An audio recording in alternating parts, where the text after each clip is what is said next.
The Little Prince. Remember, I had crashed in the desert 1,000 miles from any inhabited region, and yet my little man seemed neither to be straying uncertainly among the sands, nor to be fainting from fatigue or hunger or thirst or fear. Nothing about him gave any suggestion of a child lost in the middle of the desert, 1,000 miles from any human inhabitation. When at last I was able to speak to him, I said, "But what are you doing here?" And in answer he repeated, very slowly, as if he were speaking of a matter of great consequence, "If you please, draw me a sheep." I took out of my pocket a sheet of paper and my fountain pen. And then I remembered how my studies had been concentrated on geography, history, arithmetic, and grammar, and I told the little chap, a little crossly too, that I did not know how to draw. He answered me, "That doesn't matter. Draw me a sheep." But I had never drawn a sheep, so I drew for him one of the 2 pictures I had drawn so often. It was that of the boa constrictor from the outside, and I was astounded to hear the little fellow greet it with, "No, no, no! I do not want an elephant inside a boa constrictor. A boa constrictor is a very dangerous creature, and an elephant is very cumbersome. Where I live, everything is very small. What I need is a sheep. Draw me a sheep." So then I made a drawing. He looked at it carefully, then he said, "No, this sheep is already very sickly. Make me another." By this time, my patience was exhausted because I was in a hurry to start taking my engine apart. So I tossed off this drawing, and I threw out an explanation with it. "This is only his box. The sheep you ask for is inside." I was very surprised to see a light break over the face of my young judge. "That is exactly the way I wanted it. Do you think that this sheep will have to have a great deal of grass?" Why? "Because where I live, everything is very small." There will surely be enough grass for him. It is a very small sheep that I have given you. He bent his head over the drawing. "Not so small that... Look, he has gone to sleep." And that is how I made the acquaintance of the Little Prince. It took me a long time to learn where he came from. The Little Prince, who asked me so many questions, never seemed to hear the ones I asked him. It was from words dropped by chance that, little by little, everything was revealed to me. The first time he saw my airplane, for instance, I shall not draw my airplane. That would be much too complicated for me. He asked me, "What is that object?" That is not an object. It flies. It is an airplane. It is my airplane. And I was proud to have him learn that I could fly. He cried out then, "What? You dropped down from the sky?"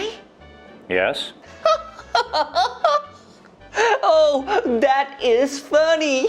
And the Little Prince broke into a lovely peal of laughter, which irritated me very much. I like my misfortunes to be taken seriously. Then he added, "So you too come from the sky. Which is your planet?" At that moment, I caught a gleam of light in the impenetrable mystery of his presence, and I demanded abruptly, Do you come from another planet? but he did not reply. He tossed his head gently without taking his eyes from my plane. "It is true that on that, you can't have come from very far away." And he sank into reverie, which lasted a long time. Then, taking my sheep out of his pocket, he buried himself in the contemplation of his treasure. You can imagine how my curiosity was aroused by this half-confidence about the other planets. I made a great effort, therefore, to find out more on this subject. My little man, where do you come from? What is this where I live, of which you speak? Where do you want to take your ship? After a reflective silence, he answered, The thing that is so good about the box you have given me is that at night he can use it as his house. That is so. And if you're good, I will give you a string too, so that you can tie him during the day and pause to tie him too. But the little prince seemed shocked by this offer. Tie him! What a queer idea. But if you don't tie him, he will wander off somewhere and get lost. My friend broke into another peal of laughter. But where do you think he would go? Anywhere. Straight away off him. Then the little prince said earnestly, That doesn't matter. Where I live, everything is so small. and with perhaps a hint of sadness, he added, Straight ahead of him, nobody can go very far. "Oh, little prince, bit by bit I came to understand the secrets of your sad little life. For a long time you had found your only entertainment in the quiet pleasure of looking at the sunset. I learned that new detail on the morning of the 4th day, when you said to me, I'm very fond of sunsets. Come, let us go look at the sunset now. But we must wait Wait? For what? for the sunset. We must wait until it is time. At first you seemed to be very much surprised, and then you laughed to yourself. You said to me, I am always thinking that I am at home. just so. Everyone knows that when it is noon in the United States, the sun is setting over France.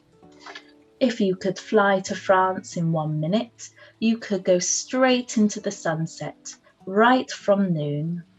Unfortunately, France is too far away for that.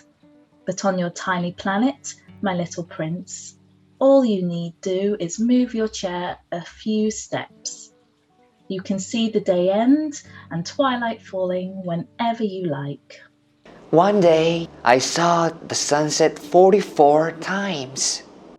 And a little later you added, You know, one loves the sunset when one is so sad. Were you so sad then? On the day of the 44th sunset? but the little prince made no reply. On the 5th day, again as always, it was thanks to the sheep. The secret of the little prince's life was revealed to me. Abruptly, without anything to lead up to it, and as if the question had been born of long and silent meditation on his problem, he demanded, A sheep. If it eats like bushes, does it eat flowers too? A sheep. It's anything it finds in its reach. Even flowers that have thorns? Yes, even flowers that have thorns. Then the thorns, what use are they? I did not know. At that moment, I was very busy trying to unscrew a bolt that had got stuck in my engine. I was very much worried, for it was becoming clear to me that the breakdown of my plane was extremely serious, and I had so little drinking water left that I had to fear for the worst. The thorns, what use are they? The little prince never let go of a question once he had asked it. As for me, I was upset over that bolt, and I answered with the first thing that came into my head. The thorns are of no use at all. Flowers have thorns just for spite. Oh! There was a moment of complete silence. Then the little prince flashed back at me with a kind of resentfulness. I don't believe you. Flowers are weak creatures. They're naive. They reassure themselves as best they can. They believe that their thorns are terrible weapons. I did not answer, At that instant, I was saying to myself, If this ball still won't turn, I'm going to knock it out with the hammer. Again, the little prince disturbed my thoughts. And you actually believe that the flower... Oh, no. No. I don't believe anything. I answered you with the first thing that came into my head. Don't you see? I'm very busy with matters of consequence. He stared at me, thunderstruck. Matters of consequence. He looked at me there with my hammer in my hand, my fingers black with engine grease, bending down over an object which seemed to him extremely ugly. You talk just like the grown-ups. That made me a little ashamed, but he went on relentlessly. You mix everything up together. You confuse everything. He was really very angry. He tossed his golden curls in the breeze. I know a planet where there is a certain red-faced gentleman. He has never smelled a flower. He has never looked at a star. He has never loved anyone. He has never done anything in his life but add up figures. And all day he says over and over, just like you, I am busy with matters of consequence. And that makes him swell up with pride. But he is not a man. He is a mushroom. What? A mushroom! The little prince was now white with rage.